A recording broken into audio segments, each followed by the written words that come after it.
Olá, eu sou Nilza Sacomã, advogada especialista na área de direito na saúde. Nós estamos aqui no nosso bate-papo do terceiro e último episódio sobre a saúde holística e o bem-estar da população. Estou aqui com a minha amiga Sandra Consalter Luibe, arquiteta, que tem este olhar voltado para o bem-estar da população através de uma arquitetura sob a ótica holística. Então nós vamos hoje bater um papo com ela a respeito disso. Sandra, com o advento da pandemia, nós levamos um grande susto, né? Ficamos bem assustados com aquela pandemia, todo mundo dentro de casa, todo mundo com medo de se contaminar. E houve um lado muito ruim em que as pessoas adoeceram no primeiro momento, porque elas não estavam acostumadas a ficar dentro de casa. E o homem é um ser social, ele gosta de se interagir, de repente ele interagia com a própria parede, ou com a planta, ou com o cachorrinho dele, né? E aí, Sandra, me diz, qual foi o resultado disso? O que resultou de bom em termos de arquitetura que você pode nos dizer que a população acabou entendendo como é que é esse novo modo de viver? Porque nós não vamos mais voltar ao passado, né, Sandra? A gente espera que não, né? Mas, Nilza, realmente a pandemia trouxe uma nova forma de utilização dos espaços dos lares. Em primeiro lugar, a casa anteriormente era dormitório. As pessoas saíam cedo, passavam o dia fora, levavam seus filhos, quem tinha filho, para as escolas, buscavam em diversos horários, mas voltavam para casa para dormir e eventualmente faziam uma refeição. Então, qualquer lugar da refeição, para assistir uma televisão e para os seus quartos e tal, mudou tudo. Nós passamos a utilizar os espaços domésticos 24 horas, exatamente todo o tempo do dia e da noite a gente estava lá. Então, tínhamos que setorizar. A princípio ficou tudo misturado, todo mundo trabalhava em sala de jantar. Era criança correndo ali, era cachorro latindo lá e todo mundo aquela coisa girando no entorno do trabalho.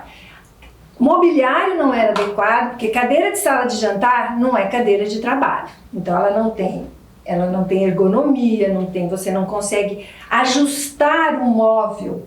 Porque uma cadeira de trabalho, ela se ajusta ao seu corpo, não é o seu corpo que se ajusta a ela. Então, a iluminação não era adequada, as pessoas passavam um dia, às vezes, olhando para a parede, enquanto que era só girar e dar, virando para uma janela, para uma sacada. Nós, arquitetos, tivemos que reavaliar os espaços desses clientes, dessas pessoas, e mostrar que tem condições de você desempenhar essas funções dentro da sua casa. Mas a casa teria que estar preparada para receber. Então a gente foi muito consultado, trazendo parte de escritórios para dentro de casa, criando esse setor, setorizando os espaços. As pessoas que trabalhavam em casa tiveram que disciplinar e se disciplinar em relação aos filhos, crianças, de tal hora, não estando a gente pode voltar a conversar. Então a interação espaço-pessoas foi muito grande.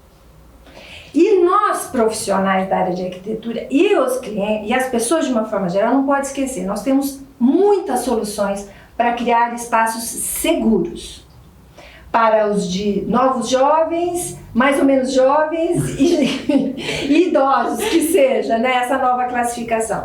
Não tenham vergonha de pedir para instalar barra nos banheiros.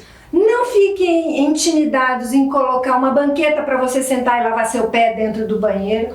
Usem tapetinhos de borracha que te dão segurança dentro do box, porque o banheiro é o lugar, é o maior número de acidentes domésticos para as pessoas que têm deficiência ou são idosas, é no banheiro.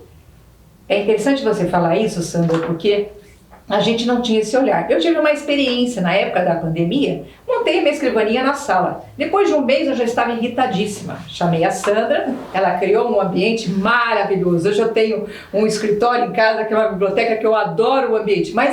E no primeiro momento eu não dei importância, mas ela se preocupou com a luz que entraria com a cortina, o tipo de mesa, qual a cadeira que eu precisava, qual a posição que ia ficar a minha mesa. E olha, eu digo por experiência, passei a ter um lugar maravilhoso para trabalhar. Eu adoro ficar naquele meu espaço. Então, a Sandra, você tem razão, Sandra. Nós temos que nos preocupar com esse bem-estar. E eu concordo e acho que não apenas para os velhos, mas também para todas as pessoas a gente tem que ter um cuidado com essa questão da segurança, né, Sandra? Então, as pessoas passaram a ter esse olhar. Finalizando a sua fala, nos fale, Sandra, como ficou então o olhar das famílias? Elas passaram a ter esse cuidado? Passaram, Nilza, a se preocupar um pouco mais, pelo menos, porque é um assunto novo. Você entender que você passa a ter necessidades diferentes do que você tinha com 30 anos, os espaços envelhecem e a gente precisa tomar esse cuidado. Nós evoluímos, crescemos, mudamos e os espaços têm que mudar também, conforme a idade, a utilização e como a gente está no nosso momento atual. Então, cuidado, espaço envelhece, precisa ser revisitado sempre. Então veja, gente, não somos só nós que temos que lutar pela nossa saúde e bem-estar, mas nossos espaços. Aquele velho, aquele móvel velhinho que está ali te perturbando, quando você passa, você tropeça, está na hora de trocar e conversar com um arquiteto que tem um olhar holístico. Aí, isso, chamar um profissional, isso é interessante. Se vocês gostaram das nossas falas e desse bate-papo, dê um like, né? Nos siga na rede social, ele estará no podcast, estará também no YouTube, no Instagram, e gostaríamos que vocês escrevessem, dessem a sua opinião para que nós possamos responder e até trazer para vocês informações interessantes, assuntos que vocês gostariam de ouvir. Muito obrigada e até a próxima. Obrigada, Nilza, pela oportunidade. Obrigada.